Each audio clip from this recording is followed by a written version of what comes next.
Hola iglesia, buenos días, ¿cómo están? ¿Cómo estamos hoy? Hermoso día, hermoso clima y hermosa mañana para estar reunidos y escuchar la palabra del Señor. Sobre todo ser edificados. Dios cuando habla a nuestro corazón nos habla con ternura, con dulzura, y cuando Dios tiene que ser tajante en algunos puntos, lo hace porque nos ama y Dios quiere lo mejor para nosotros. Amén. Esta mañana voy a tocar un mensaje que muchas veces resulta incómodo. Es un tema que mucho se predica, se hacen seminarios, se hacen conferencias, se hace de todo, y resulta que a veces nos resulta letra muerta. Hoy el tema, como les digo, es hablar sobre el matrimonio, tema muy conocido. Si quisieran ustedes saber sobre el matrimonio, hacen una búsqueda en Google o en YouTube y te sale infinidad de mensajes. Hoy le voy a dar un giro al tema y voy a tratar de ver otro enfoque del mismo.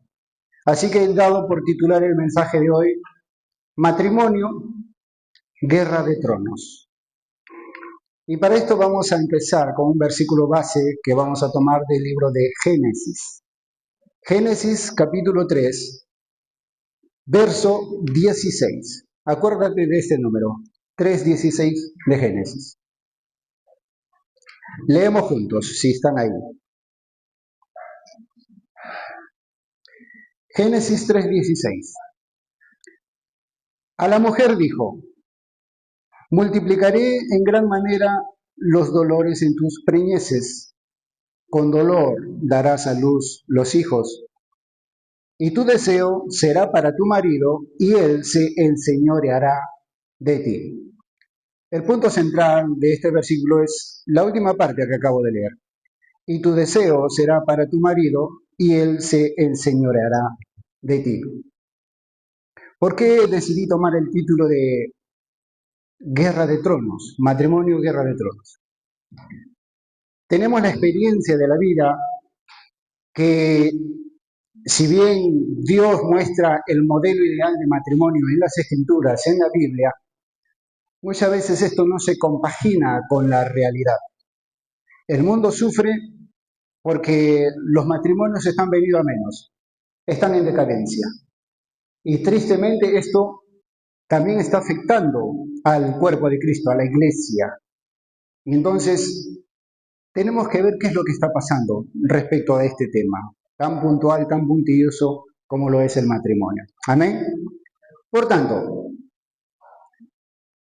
cuando pongo énfasis en y tu deseo será para tu marido y él se enseñoreará de ti, el punto central es que tenemos que ver la conflictividad entre el hombre y la mujer. Amén. Y antes de continuar, ya se me estaba olvidando, vamos a orar para que el Señor nos guíe. Amén. Señor, queremos darte gracias, ponemos en tus manos este tiempo, esta reunión y rogamos, Señor, que seas tú hablando en nuestra mente, en nuestro corazón. Predispón nuestro ser para escuchar la palabra, Señor, escuchar tu mensaje. Muchas veces hay ciertos temas que en automático cierran nuestro corazón y nos ponemos a la defensiva. Queremos esta vez estar aperturados a tu palabra, aperturados a tu presencia, a tu espíritu, y que tu espíritu mismo sea quien nos dé luz, paz, tranquilidad, nos dé un renuevo y nos ayude a crecer. Y en el nombre de Jesús, gracias por este tiempo, Señor. Amén. Bueno, decíamos, este versículo lamentablemente no es el diseño original de Dios para el matrimonio. Este versículo está hablando de una, y lo vamos a llamar así, una sentencia, una maldición que Dios estableció para el hombre y para la mujer después de la caída. Recordemos que el diseño de Dios en el principio, en el Génesis, es el hombre en el paraíso y la mujer el complemento ideal para el hombre. Lamentablemente viene la seducción, estamos en Génesis 3, que es el hombre en el huerto del Edén, la desobediencia del hombre, la caída. Y al intervenir el enemigo de nuestras almas, Satanás, la serpiente astuta, interfiere en el diseño perfecto de Dios, seduce a la mujer, seduce al hombre con ella y viene la caída. Entonces, ¿qué ocurre? Este Génesis 3:16 es la conclusión de todo este drama, donde Dios dicta sentencia y suelta una maldición.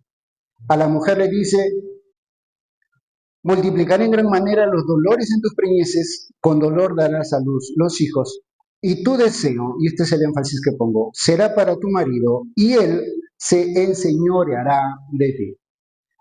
El deseo de la mujer sujeto al deseo del hombre, y el hombre un ser dominador. Pero vamos a desarrollar el tema. ¿De qué se trata esta maldición? Antes del pecado había comunión sin dominio y sin sumisión forzada, pero después de la caída la mujer siente un deseo instintivo de controlar y o depender emocionalmente de su marido. Y el hombre responde con autoritarismo en lugar de amor sacrificial. Empieza la pugna, empieza la lucha, algo que se ha dado históricamente y eso lo sabemos muy bien. Aquí nace el campo de batalla llamado el matrimonio caído. La desgracia que viene sobre el ser humano, sobre la humanidad y particularmente sobre el matrimonio. Estamos hablando del tema matrimonio. El fracaso matrimonial no es porque Dios lo haya diseñado mal, sino porque operamos bajo la maldición del pecado y no bajo el diseño redimido de Cristo. Cabe preguntarse entonces ahora ciertas preguntas que preparé para reflexionar. Sirve que nos hagamos estas preguntas.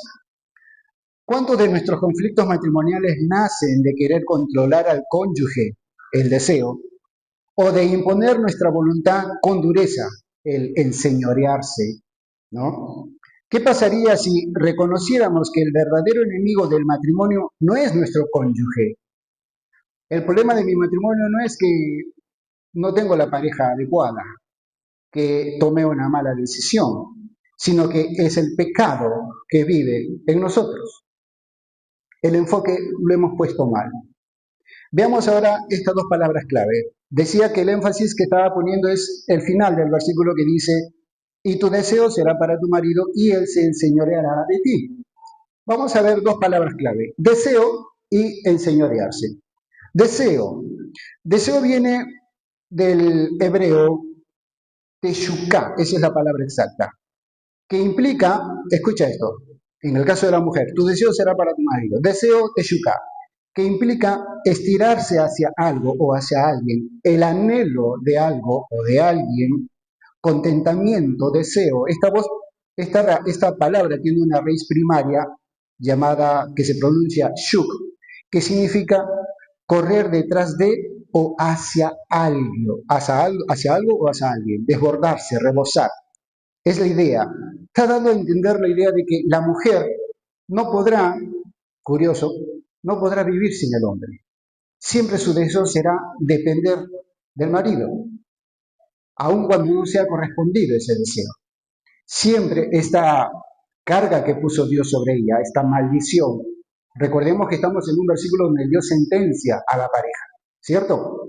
Para que se cambie todo aquello que inicialmente había sido. El hombre en el paraíso, recuerdo, y la mujer el complemento idóneo, el complemento exacto.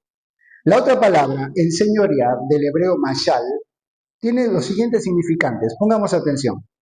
Apoderarse, dominador, dominar, dominio, enseñorear, gobernador, gobernante, gobernar, príncipe, regla, reinar, señor, señoreador, señorear, señorío, y la última, la que me incomoda y no me gusta, tirano. Y muchas veces en el matrimonio, en general hablo, vemos que instintivamente el varón aplica la última palabra, el tirano, en el matrimonio. Muchos matrimonios fracasan porque cuando hacemos preguntas, siempre la mujer suele decir: no, él es así, él es así, él es así. Y vemos un tirano en el matrimonio. Entonces, eso es el significante de la palabra enseñorearse. Un hombre brutal, un hombre que ejerce a la fuerza el dominio sobre la mujer. Y la mujer luchando, pugnando por depender de él. Pero hay otro significante más que no estamos viendo. Pareciera que aquí como que la mujer queda como víctima y el hombre como la gran bestia que domina. Pero hay otro significante más en cuanto al tema deseo.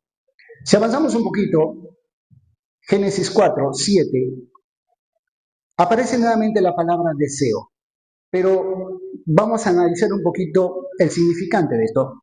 No tiene nada que ver ahora con el matrimonio, pero la palabra deseo está relacionada para poder entender y ampliar lo que es, y tu deseo será para con tu marido.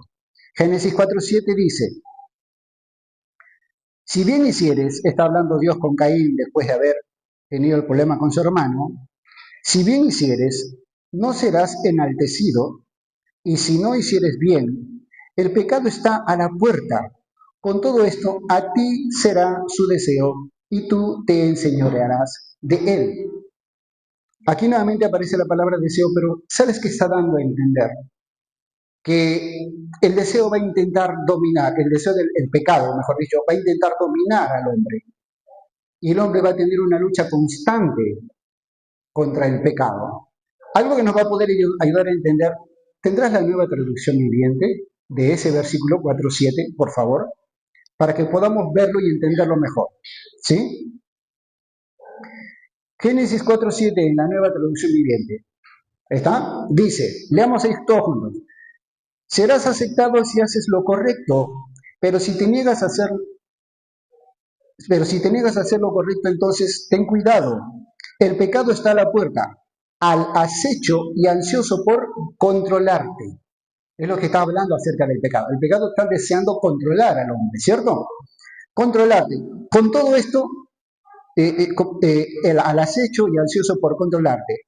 Y esta es la partecita de la Reina Valera que dice, con todo esto a ti será su deseo. Pero tú debes dominarlo y ser amo. Hay una pugna, el pecado queriendo controlar al hombre y el hombre luchando por dominar precisamente el pecado.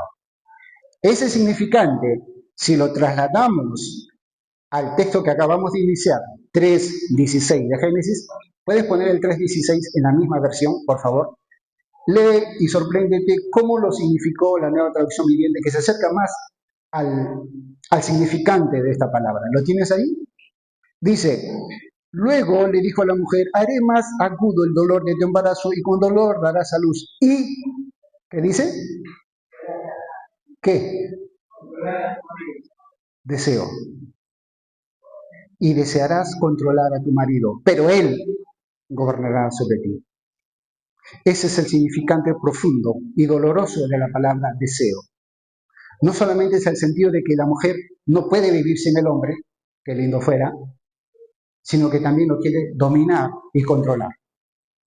Y el mejor significante lo dice en la nueva traducción viviente, y ahí está clarísimo, ustedes lo están leyendo. Una pugna constante, ella querer dominar y él no dejándose dominar. Y entonces empieza la pugna.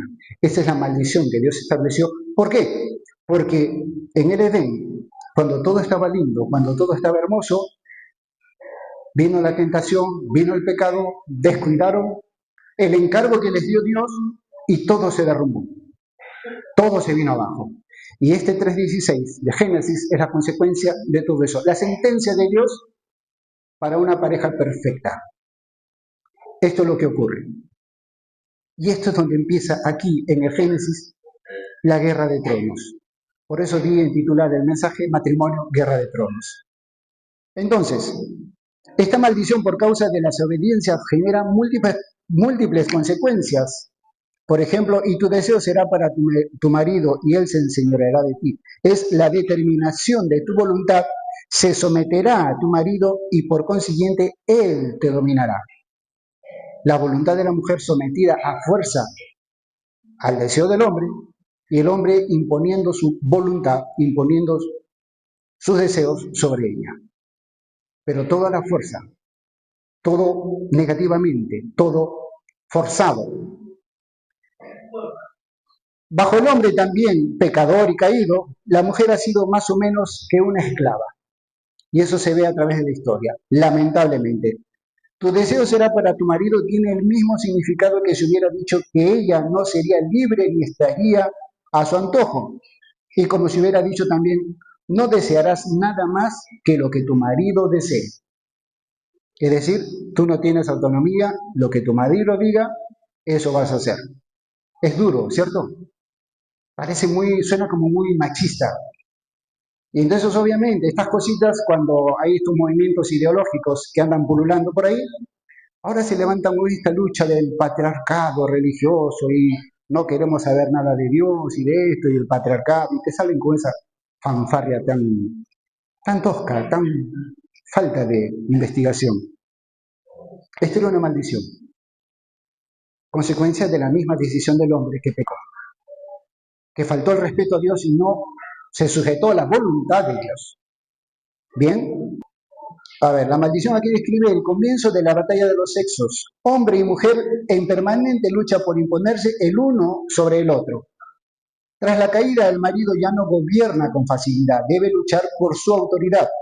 El deseo de la mujer es controlar a su marido, usurpar su autoridad divinamente designada, y él debe dominarla si puede. Obviamente, la mujer va a pugnar por imponerse, el hombre va a pugnar por controlar todo, pero ella tampoco se va a dejar. Y eso es una realidad que vemos, que conocemos de cerca posiblemente, y que a veces, tristemente, también se ve en los matrimonios cristianos. Lamentablemente, también es una realidad.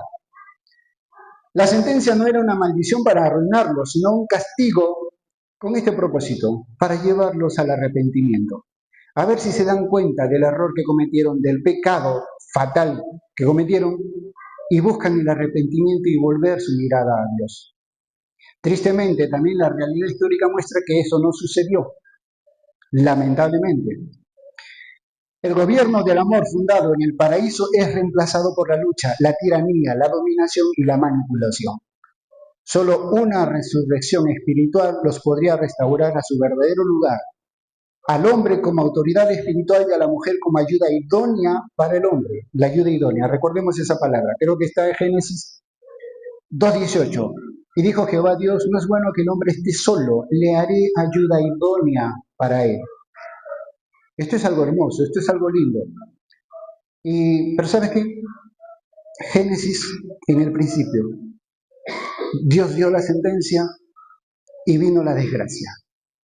Y así pasaron los días, y así pasaron los meses, y así pasaron los años y las décadas, y pasaron 100 años, pasaron 1000 años, pasaron 4000 años, 4000 años, desde el Génesis hasta que se manifiesta nuestro Señor Jesucristo, hasta que Él viene a esta tierra a redimir lo que se había perdido, lo que se había dañado.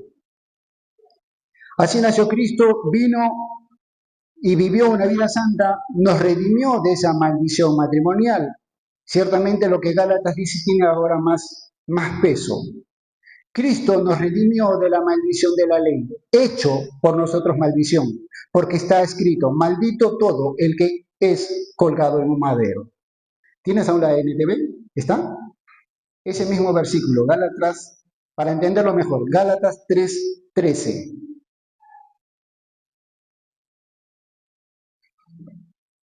¿Qué dice? ¿Lo pueden leer?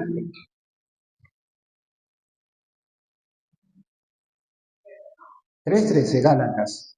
¿Qué es lo que dice ahí? Lean en voz alta.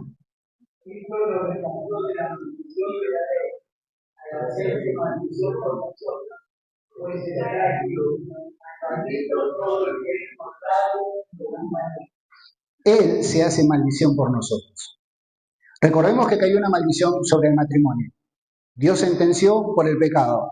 Cristo asume la maldición. Él se hace maldición por nosotros. Cristo vino con ese propósito. Generalmente nosotros nos desenfocamos y pensamos que la redención tiene que ver con que Dios nos libra del pecado, nos rescate de la oscuridad del pecado, para que nosotros no terminemos en el infierno. Cerrada la cuestión, fin, y nos vamos a casa. También involucra el matrimonio. Y eso muchas veces no lo vemos. Otra versión, ese mismo verso dice, Cristo pagó para librarnos de la maldición de la ley. Escucha, y aceptó estar bajo maldición en lugar de nosotros. No lo peleó, no lo discutió, ¿por qué yo? No. Él por amor se ofreció a pagar la culpa que nos correspondía a nosotros pagar. hablando en el contexto matrimonial. ¿Está? Y esa maldición del Génesis, Cristo viene a redimirla, a restaurarla, a renovarla. ¿Cierto? Él pagó un alto precio por nuestro rescate. Y esto es lo curioso. Te había dicho a un principio, ten presente el 3.16. Génesis 3.16, una maldición. Veníamos así. El paraíso, el Edén, el hombre en el paraíso, la mujer, compañera idónea, perfecto. Viene a la tentación, 3.16, la caída y la maldición por la caída. Y a lo largo de la historia, 4.000 años, hemos caminado arrastrándonos como humanidad y como matrimonio. Y esto es lo curioso, quizás anecdótico, dato curioso. 3.16 la caída, la maldición, nos arrastramos. Juan 3.16, la redención, el anuncio de la bendición. Porque de tal manera amó Dios al mundo que ha dado su Hijo unigénito, para que todo aquel que en él cree no se pierda, mas tenga vida eterna. Para mí no me parece casualidad que justo es el mismo 3.16. 3.16 caímos en Génesis, 3.16 en Juan, el Señor viene a redimir. 3.16, no te lo olvides. Y entonces aquí llega el modelo ideal para el matrimonio redimido. Pregunta, cada vez que se hacen seminarios, conferencias o de matrimonios, y esto creo que lo debes saber de memoria, hay un texto de la Biblia que es predilecto para predicar sobre el matrimonio. ¿Usted sabe cuál es? ¿Se acuerda? ¿Una ayuda de memoria? ¿Cuál es? ¿Qué dicen? ¿Se acuerdan? ¿O lo olvidan? Efesios 5. Cada vez que veas una conferencia sobre matrimonios, una charla sobre matrimonios, seminarios sobre matrimonios, retiros sobre matrimonios, el texto favorito del predicador de turno es Efesios 5. ¿Cierto? Vamos a Efesios 5 entonces. Vamos a Efesios 5. Vamos para allá. Vamos ya.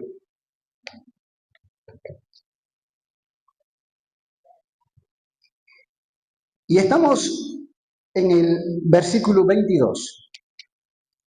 Hay un título, si están en el Reina Valera, un título dice, someteos los unos a los otros. ¿Está?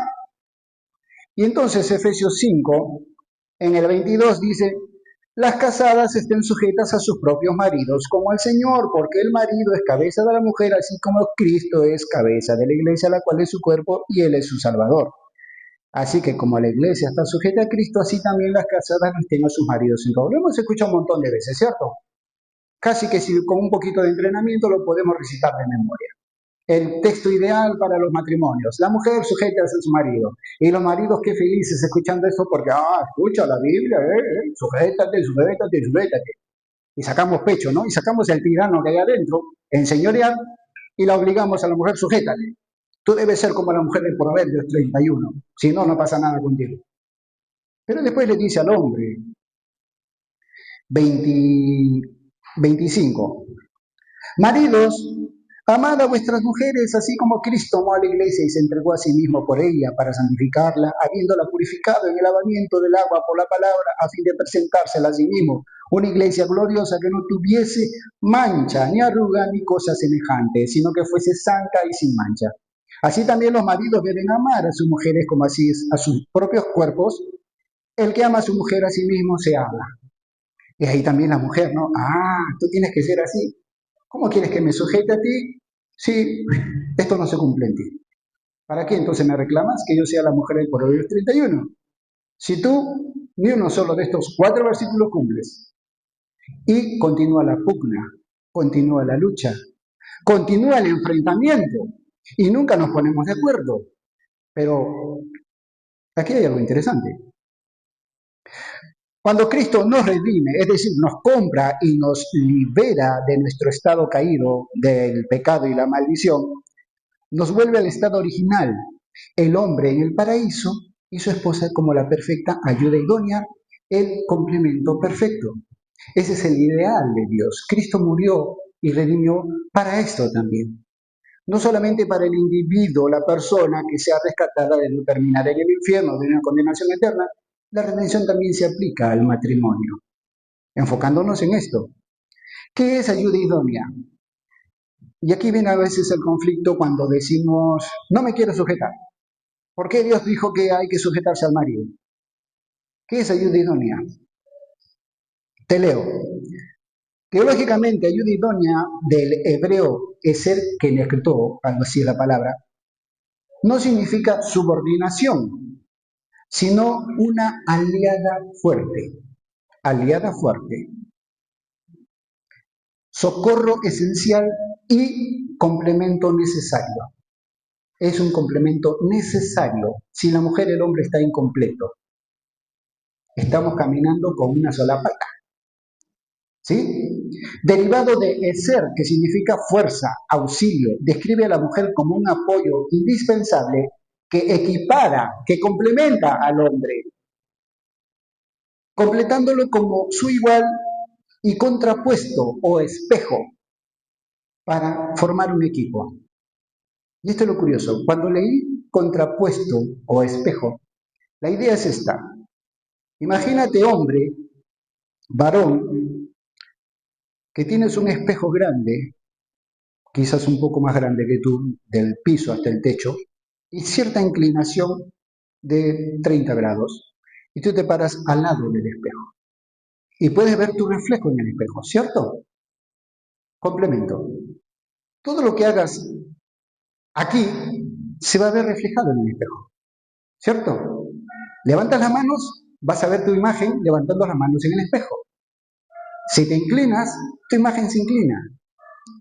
Cuando dice la ayuda idónea, que es el complemento perfecto, el contrapuesto o espejo, ¿qué está diciendo? Que lo que tu mujer es reflejo de lo que tú has formado. Si hay una mujer rebelde, es porque está reflejando lo que tú eres. Si hay una mujer que no se sujeta, está reflejando lo que tú eres. Un hombre que no se sujeta a Dios, a Cristo, a su palabra. Para vergüenza nuestra, lo que la mujer es el resultado de lo que nosotros hemos armado y formado. El espejo, la mujer nos refleja. Esa es la ayuda idónea. Ese es el significante de ayuda idónea. No es el ayudante, hablábamos temprano con unos hermanos, el ayudante de construcción civil. El maestro, haz esto, lo otro. Y el muchacho corre para acá, corre para allá. El maestro sentadito, poniendo ladrillo, el hombre haciendo la mezcla en pleno sol, corriendo para acá, trayendo el agua, todo. Se rompe, no es un esclavo. La ayuda idónea no es esclavitud. No es una subordinada. La palabra eser se usa frecuentemente para referirse a Dios como el ayudador de Israel. Eser kenegdo, habíamos dicho, ayuda idónea. Eso, por ejemplo, se encuentra muy bien graficado en el Salmo 121, 1 y 2, que dice, alzaré mis ojos a los montes, ¿de dónde vendrá mi socorro? Mi socorro viene de Jehová, que hizo los cielos y la tierra. Yo desesperado busco ayuda, ¿y de dónde viene mi ayuda? Viene de Dios. Ser, ayuda idónea, es esa figura. Dios corriendo al auxilio. El hombre cuando está, que se derrumba, el auxilio es su esposa. El auxilio es su pareja. Esa es la figura que se desarrolla en ayuda idónea. ¿Se va entendiendo? Ese es el complemento. Entonces la mujer no es algo que está abajo del hombre, está a la par. Incluso, como la figura del Salmo, viene en ayuda así, como Dios cuando corre a ayudar al hombre. ¿De dónde vendrá mi socorro? Mi socorro viene del Señor. Complementariedad. Eser kenegdo significa fue frente a él o como su opuesto en la figura del espejo, indicando que la mujer es el complemento perfecto del hombre como dos partes que encajan, no una sirviente. En un motor de un vehículo, para que los engranes funcionen correctamente, tienen que estar perfectamente engranados, obviamente, valga la redundancia. Si no hay engrane perfecto, no funciona. Esa es la idea, es la figura que Dios establece tanto del hombre como de la mujer en el matrimonio. ¿Se va entendiendo? Ahora, Hemos visto que el modelo perfecto de Dios para el matrimonio es precisamente eso. Cristo redimió la humanidad, Cristo redime los matrimonios y la figura de Efesios que acabamos de ver es que la mujer y el hombre ambos se complementan y se sujetan, ¿cierto? Y acabamos de decir que en los seminarios siempre se habla del tema. Pero ahora cabe hacerse una pregunta que...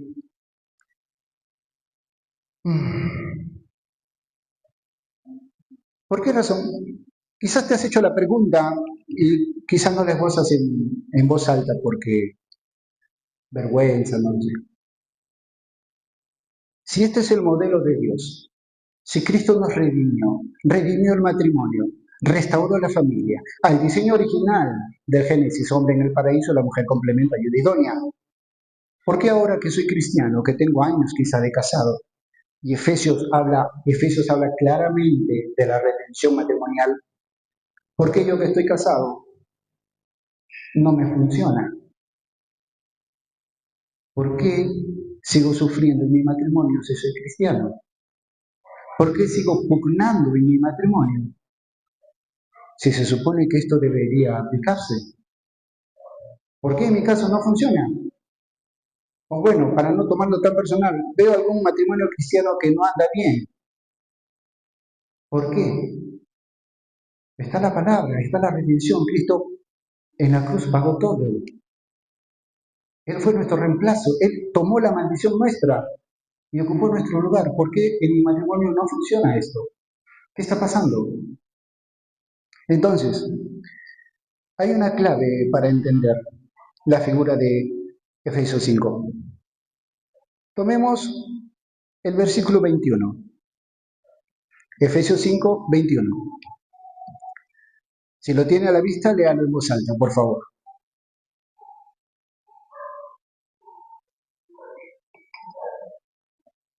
Efesios 5, 21, ¿está?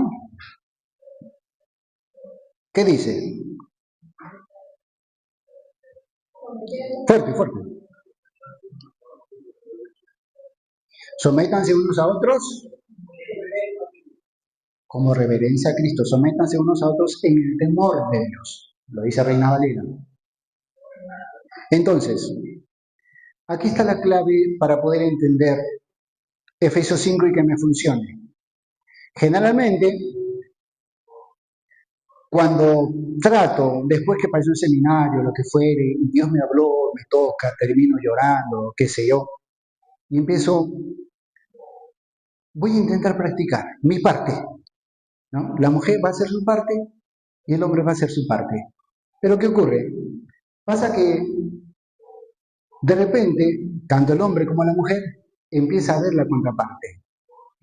Y resulta que yo veo mujer, veo en el hombre, no se cumplen los requisitos de la Biblia.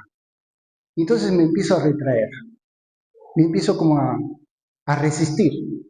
Y empieza a salir esa naturaleza pecaminosa que dice, no me sujeto, voy a seguir siendo rebelde, voy a ser autónoma y me resigno a vivir porque, en fin, ya estoy casada y voy a la iglesia. A la inversa también el hombre lo mismo. Proverbios 31 no lo veo reflejado en la mujer. La mujer perfecta, ideal, verdadera, se levanta muy temprano, se acuesta muy de noche, pero no lo veo. Pasa todo el día en el celular, habla con las amigas, me retraigo, me resisto, no lo cumplo. Y entonces pasan los días y ese seminario tan lindo que me hizo llorar quedó olvidado. Y sigo sufriendo y sigo arrastrándome. Recordemos que en el tránsito de la vida, Génesis, Juan 3:16, redime la humanidad, redime el matrimonio para caminar arriba. Sin embargo, Juan 3:16 no refleja en nuestra vida nada y seguimos arrastrando. Ya somos cristianos, somos matrimonio cristiano, vamos a la iglesia, pero seguimos arrastrándonos. ¿Por qué? El punto es este. No sé cómo explicarlo, eh, necesitaría una ayuda. Voy a hacer algo un poco tradicional. ¿Habría aquí una pareja que me ayude aquí para hacer un ejemplo? No, lo voy a, no los voy a poner en aprietos. solamente para reflejar. ¿Alguien que me ayude? ¿Una pareja? Anímense, un hombre y una mujer. ¿Viene o no viene? ¿Sí? Ayúdenme, por favor.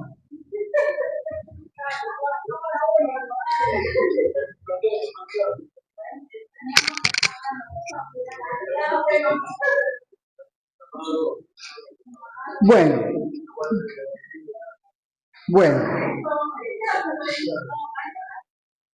Cualquiera, no se asuste, no vamos a torturarlos ni nada.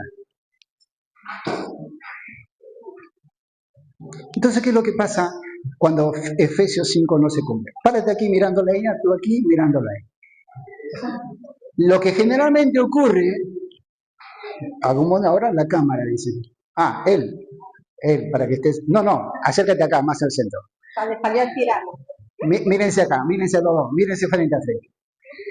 La idea es esta, párate derecho. Cuando estamos leyendo Efesios 5, y entonces la Biblia dice a la mujer, sujeta a tu marido, etcétera, etcétera. Entonces ella empieza a mirar a él y la parte que él debería reflejar no se refleja, ¿cierto? Entonces ella empieza, pero ¿por qué? Y yo te voy a obedecer a ti, estás loco, ¿no? De la vida, ni loco, jamás, ¿no? Entonces cuando Efesios le habla a él para que él ame a su mujer, y entonces él empieza también con lo mismo. Yo me voy a sujetar a ti, está loco, Hebreo 31, no se convirtió, no pasa nada. Entonces están en la pugna, entonces empieza la separación. Y el matrimonio que debería reflejar a Cristo no refleja. ¿Cuál es el truco? Habíamos leído el 21, que dice, léanlo fuerte, alto. Sométanse unos a otros ¿a quién? Cristo. Cuando Dios te habla, ¿qué es lo que está diciendo Dios? Hombre, deja de mirarla un ratito a ella y gira y mírame a mí. Voy a hacer el papel de Cristo de Dios, ¿ok? Y a la mujer exactamente lo mismo. Le dice, no lo mires a él un ratito, voltea, mírame a mí. ¿Está? ¿Vienen siguiendo la figura? Entonces, cuando la mujer del matrimonio empieza a mirar a Dios, el hombre del matrimonio empieza a mirar a Dios, ya no está mirando para acá, ya no está mirando para acá. ¿Se entiende? Porque su mirada está. Entonces, ella ya no está mirando los defectos para retraerse, y él no está mirando los defectos para retraerse. Y empieza Dios a hablarles. Y aquí viene el truco. Lo hice personal a ver si se entiende. Personalicé Efesios. Entonces, digamos que es Dios dictando la carta de Efesios. Y entonces Dios, cuando ya ellos no se están mirando para pugnar por Efesios, y tú no cumples, y tú no cumples, y tú no cumples, entonces ahí Dios en Efesios le dice a la mujer, hijita, ¿te puedo pedir un favor? Y la mujer obviamente a Dios le va a decir que sí, porque ama a Dios, ¿cierto? Y si el hombre le dice, hijito, ¿te puedo pedir un favor? ¿Qué va a decir el hombre? Sí, ¿verdad? Porque ama a Dios. Entonces, parafraseando en primera persona Efesios, la parte de la mujer. Hijita, sé que el mundo te dice que siempre debes tener el control, pero yo quiero pedirte que confíes en mí, en mi diseño. Así como has decidido seguirme a mí y descansar en mi guía, te pido que hagas lo mismo con tu esposo. Permítele liderar tu hogar con el mismo amor con el que yo cuido de la iglesia y cuido de ti. No se trata de ser menos, sino de caminar en unidad. Así como me entregas tu voluntad a mí, entrégale a él ese voto de confianza y apoyo, reconociendo el lugar que le ha dado, que yo le he dado a tu lado, admirando lo que él hace por ti, así como lo haces conmigo. ¿Puede ser? ¿Te das cuenta que cambia la cosa? ¿Te das cuenta que cambia la cosa? Porque ella ya no está mirando los defectos, está mirando a Dios. Y a Dios sí le dijo que sí. ¿Por qué? Porque ella ama a Dios. Al amar a Dios, ella rinde su voluntad a Dios. Y porque ama a Dios, va a obedecer lo que Dios le pide. Y con el hombre hace exactamente lo mismo. Entonces aquí viene, parafraseando Efesios 5, en primera persona, como si Dios lo hablara. Le dice al hombre, hijo mío, ¿te puedo pedir un favor? Y la respuesta obvia es sí, es automática. Quiero que mires a tu esposa y la ames con la misma fuerza y entrega con la que yo amo la iglesia. Yo no busqué mi propio bien, yo me entregué por ella hasta morir, para que fuera radiante y plena. Eso mismo te pido que hagas por ella. ¿Puede ser? Cuídala, protégela y ayúdala a brillar, eliminando cualquier cosa que la lastime. Ámala como amas a tu propio cuerpo, con ternura, alimentando sus sueños y cuidando su corazón como si fuera el tuyo. No te pido que mandes, te pido que te entregues por ella, tal como yo lo hice por ti. ¿Lo harías? ¿Te das cuenta? Un aplauso para estos actores. Gracias. Tomen asiento.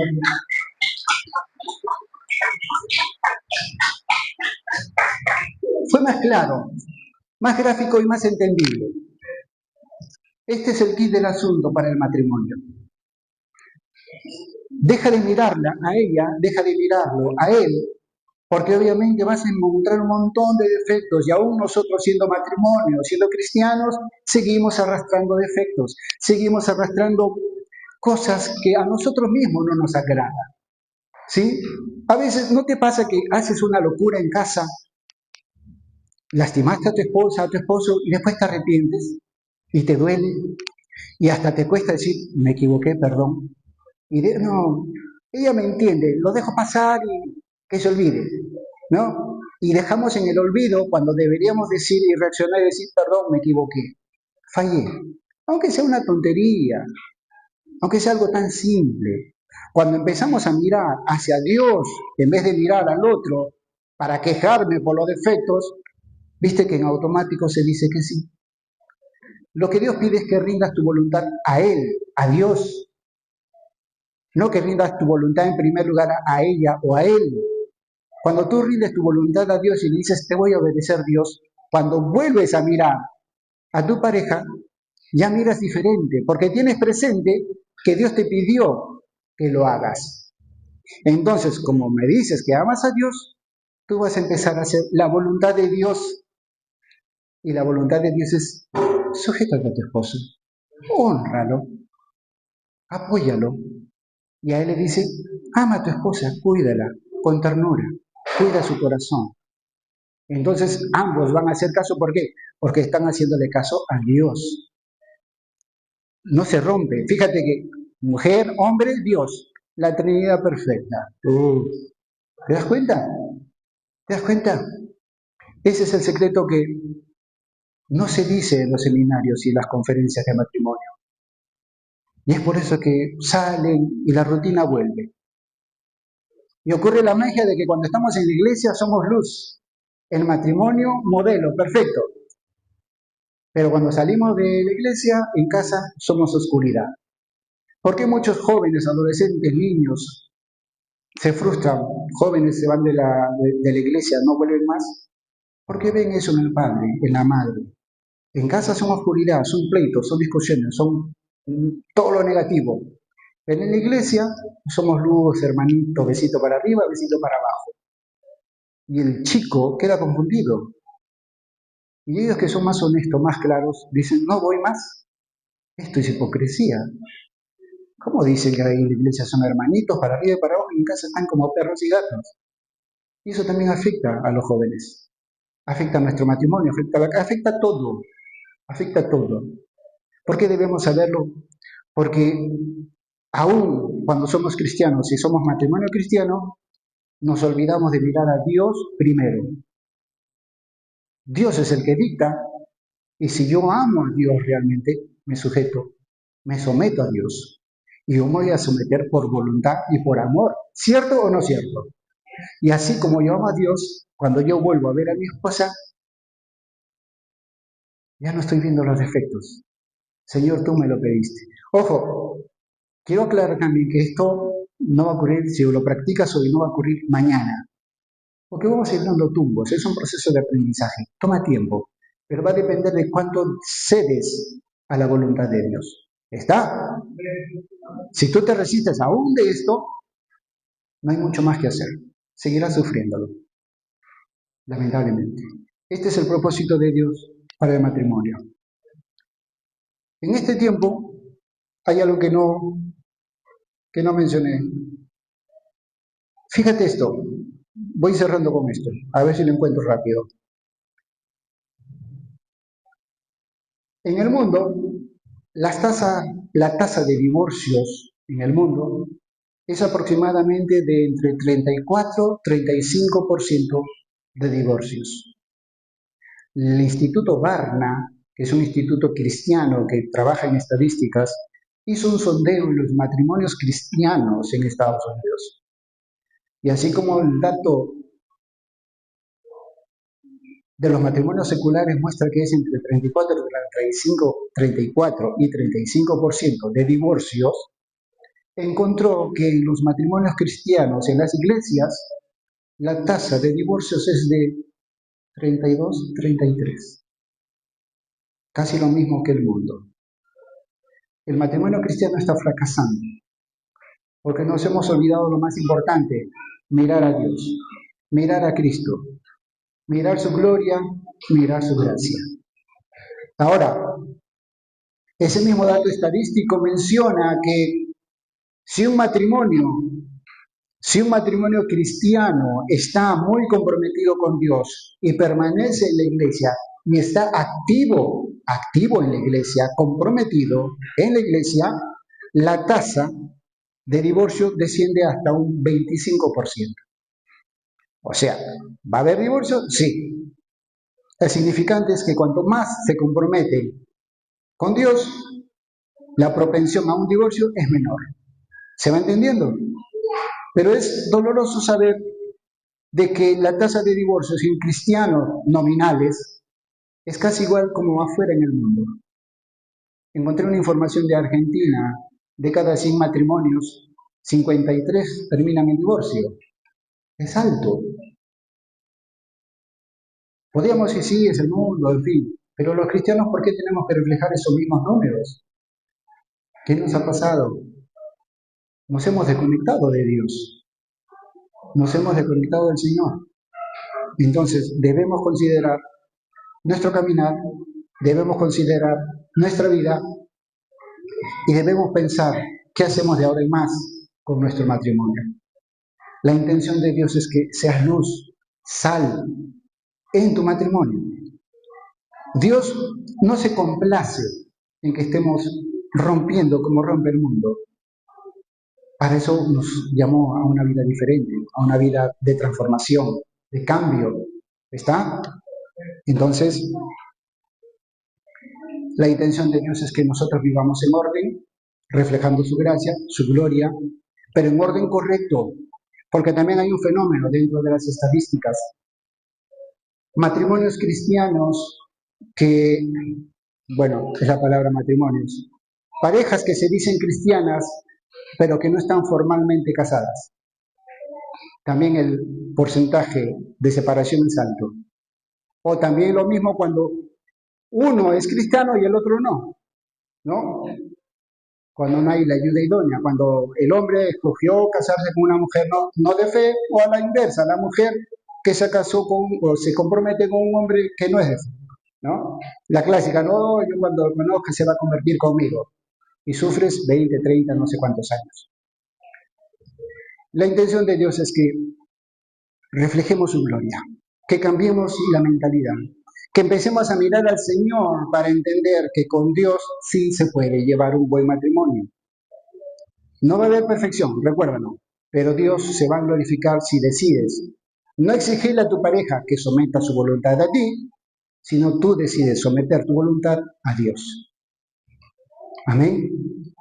Si tú amas a Dios, vas a obedecer a Dios y vas a ver los efectos en tu matrimonio. Por extensión, se da lo mismo también para las personas que por alguna razón fracasaron en la vida y terminaron divorciados. Hay un tema que no se habla, permítame 5 minutos en esto.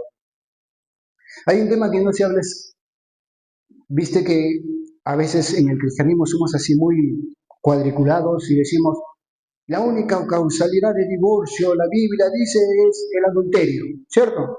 No hay otra causa. Y entonces a veces fuerzan a las parejas a estar sujetas, aun cuando el hombre es un maltratador o la mujer es una abusiva. Pero lo que Dios quiere es que nosotros ordenemos nuestra vida. Si decidimos mantenernos como estamos y no hacer un cambio en nuestra vida, las consecuencias se van a ver tarde que temprano. El pecado nos alcanza, nos lastima. Te cuento una anécdota breve, con esto cierro. Yo hago evangelismo por redes sociales. Trabajo, colaboro voluntariamente con un ministerio de evangelismo por la autorización del pastor, no me mando por cuenta propia. Y haciendo evangelismo atendí un caso hace unas 3 semanas atrás. Escucha este caso porque es sorprendente. A mí me sorprendió mucho, me dolió mucho. Una señora que pedía ayuda en el chat, diciendo, ayúdenme a orar porque mi esposo, mi marido, se fue con una mujer más joven. Y tenemos 3 hijas. Una de las condiciones que tenemos nosotros en este chat de evangelismo es no dar consejería porque no somos consejeros, no pastorear porque no somos pastores, simplemente presentar el evangelio de salvación a todo el que llega a ese chat. Y mi intención estaba enfocada en eso. Entonces, en la forma en que me escribía la persona, yo entendí que conocía el lenguaje evangélico por lo menos. Entonces le pregunto, ¿no? Curioseando un poco para indagar un poco más en el tema, le pregunto, ¿eres cristiana evangélica? Y me dice, sí, yo voy a la iglesia y yo iba con mi esposo, pero incluso a mí me dicen en la iglesia que soy tonta porque ayudo a mucha gente y colaboro y sigo acá y a veces me pagan mal y estoy sufriendo y necesito que oren por mí, que me ayuden para que mi esposo vuelva. Entonces sigo indagando y le pregunto, ¿y cuántos años de casada con tu esposo? Y ahí viene la franqueza. Y me dice esto, la verdad no estoy casada. ¿Cómo así? Le pregunto. ¿Por qué no te casaste? Y escucha esto, y se va poniendo más cristianismo. Me dice, yo estoy casada con otro hombre, pero estoy separada. Te estoy hablando que esto ocurrió hace 3 semanas. Y la mujer me dice, hace un mes atrás empecé los trámites de divorcio de mi primer esposo. ¿Y hace cuánto te separaste de él? Le pregunto. Hace 23 años. No voy a hacer juicio de valor.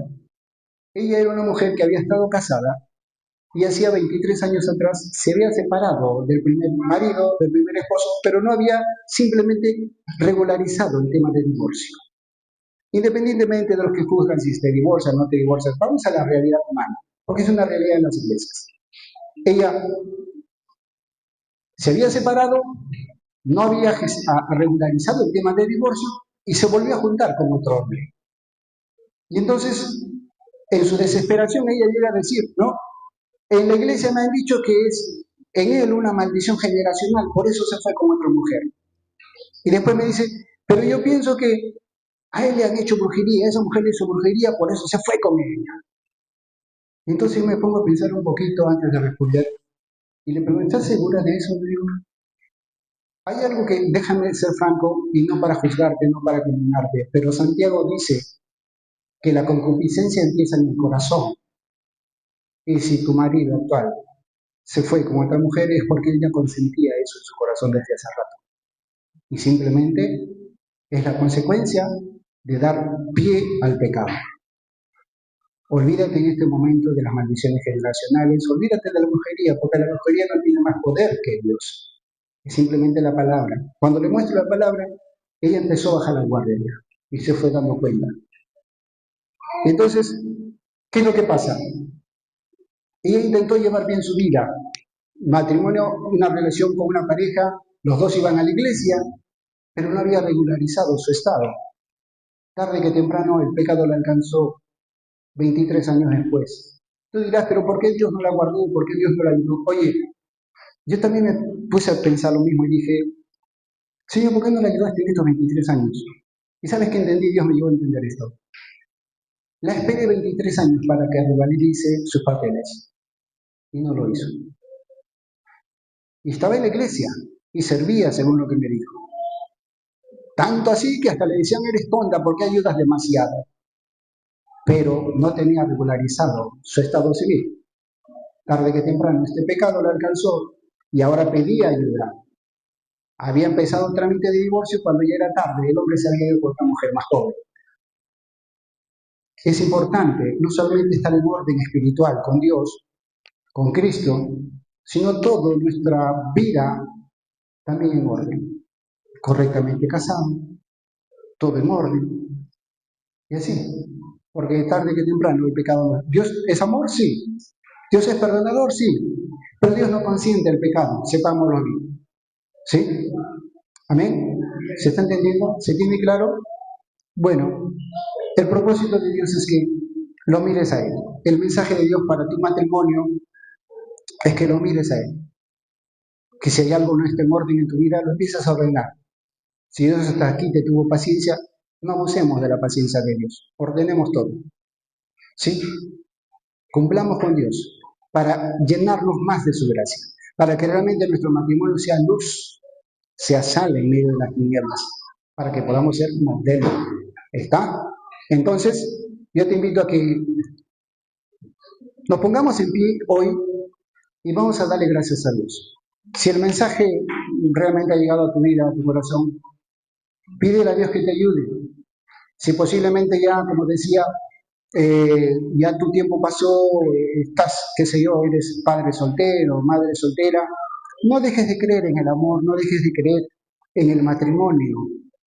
Sigue confiando en Dios, que Dios es bueno, que Dios bendice, que Dios podría darte una oportunidad más. Pero si tienes el corazón cerrado y distanciado, posiblemente estás negándote a la bendición de Dios. Todo puede pasar, pero recordemos en el orden bíblico. Vamos a darle gracias a Dios. Señor, gracias. Tú eres bueno, tu misericordia nos alcanza, tu palabra es para nosotros todos los días. Perdónanos porque sabes que no somos perfectos, pero no lo queremos tomar como excusa para no honrarte. Gracias por el mensaje de hoy. Nos has dado una nueva perspectiva de lo que es el matrimonio. No lo habíamos entendido así, posiblemente, pero ayúdanos desde ahora en adelante. Sabemos que el camino no será fácil porque tenemos ciertas malas costumbres ya habituales en nuestra vida, pero solamente tú tienes el poder de transformar nuestro corazón. Y tu palabra es clara, puede cambiar nuestro ser. Queremos rendir primeramente nuestra voluntad a ti, rogando que tú soberanamente nos guíes, que abras nuestra mente y nuestro corazón y nos permitas entender que nos debemos a ti. Cambia, Señor, la forma en que miro a mi esposo. Cambia, Señor, la forma en que miro a mi esposa. Ayúdame a mirar con los ojos que tú miras. Una iglesia santa, redimida, por la cual pagaste un alto precio, para rescatarnos de una maldición. En el nombre de Jesús, a ti sea toda la gloria, bendito Dios. Amén y amén. Un aplauso para el Señor.